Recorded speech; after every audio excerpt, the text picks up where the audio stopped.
ng kampo ni dating Pangulong Rodrigo Duterte ang mga argumentong isusumite sa korte. Habang si Senador Robin Padilla umasang makakasama niya ang dating Pangulo pauwi ng Pilipinas. Para sa update, magbabalita live mula sa The Hague, Netherlands. Si Mon Gualvez. Mon? Yes, Cheryl, nakausap nga namin si Senator Robin Padilla bago siya bumalik dyan sa Pilipinas at naniniwala siya na mali nga ang pag-aresto daw kay dating Pangulong Rodrigo Duterte. Habang ang legal counsel naman ng Duterte ay hinihahanda na yung mga argumentong isusumitin nila sa International Criminal Court o ICC.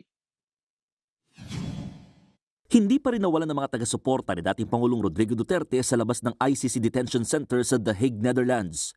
Bagaman mas kaunti na ito kumpara sa mga nakalipas na araw, may ilang bumiyahe pa mula sa Dubai. Bantay sarado pa rin sila ng mga Dutch police para masigurong hindi makakaabala sa daanan ng mga nagbibisikleta at pedestrian. Lumipad na pabalik ng Pilipinas sa Senador Robin Padilla, pero eksklusibo muna siyang nagpaunlak ng panayam sa News 5 sa 2 linggo rin niyang pananatili sa lugar. Git ng senador, utos daw ng dating Pangulo na bumalik na siya sa Pinas para mangampanya. Aminado si Padilla na malaking dagok sa PDP ang pagkakakulong ni Digong. Ito po ang partido na walang pera. Okay, kailangan po nating liwanagin. Ngayon, yung aming #1 crowd drawer, nakakulong. Para kaming inalisan ng ulo. Kasi po yung aming ulo, na nasa kanya po lahat ang katangian para dumating ang tao, wala po. Sa totoo lamang po, para po kaming manok na walang ulo na paikot-ikot. Umasa raw si Senador Padilla na makakasama niya pauwi ang dating Pangulo lalo't may mali raw sa pag-aresto kay Duterte. Tayo po ay unang republika sa Asia. Inaamin po ba natin na wala tayong gobyerno ngayon at kailangan natin ng tulong ng mga tiga-dahig patungkol sa batas? Huwag na po tayong matalinuhan dito. Matanda na si Mayor, nakita ko kung paano. Hindi ko akalaing magagawa yun ng isang naka-uniforming tao sa dating Pangulong 80 years old.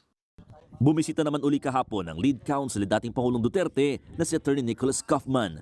Nasa high spirit naman daw ang kanyang kliyente at nagpapasalamat pa nga sa lahat ng mga nagtipon lalo nung kanyang kaarawan. Inihahanda na ng kanyang kampo ang isusumiting argumento sa korte. I believe that there is a strong argument for the lack of ability to exercise jurisdiction given the Philippines' withdrawal from the Rome Statute. I hope that the judges will accept my submission. They might decide, obviously, that they don't want to hear it at the earlier stages. They might want to combine it with the confirmation hearing itself. I hope that will not happen, but once again, it's not my position now to presume anything. Bagamat pinag-iisipan, hindi pa raw muna nagsusumite ng mosyon sina Kaufman para sa interim release ng dating Pangulo. Aminado ang kampo ni dating Pangulong Duterte, wala naman makakapigil sa kahit sinong gusto magbigay ng opinyon o magsagawa ng demonstrasyon hinggil sa mga kasong kinakaharap nito sa ICC. Pero hiling daw mismo ni Digong sa publiko, huwag pa rin kalimutang irespeto o igalang ang judicial process.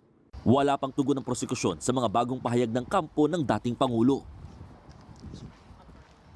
Cheryl, madagdag ko lang sa mga sinabi ni Attorney Kaufman, yung lead legal counsel ni dating Pangulong Rodrigo Duterte, binubuo pa rin daw nila yung legal team na tutulong para nga sa kasong kinakaharap ng dating Pangulo. Nasa final touches pa rin daw sila ngayon at hindi sila nagbigay pa ng anumang detalye tungkol dito. Samantala, inaasahan ngayong araw, bagamat wala pang kumpirmasyon, pero may mga impormasyon tayong natatanggap na posibleng dumalaw today ang mag-inang Hanilet at Kitty sa kanilang tatay na si dating Pangulong Duterte dito nga sa ICC Detention Center sa Scheveningen Prison dito nga sa The Hague, Netherlands. No? So isa yan sa mga aantambayanan ngayong araw, lalo't ilang araw na rin kasi na walang dumadalaw o napapayagan ang korte na makabisita sa dating Pangulo.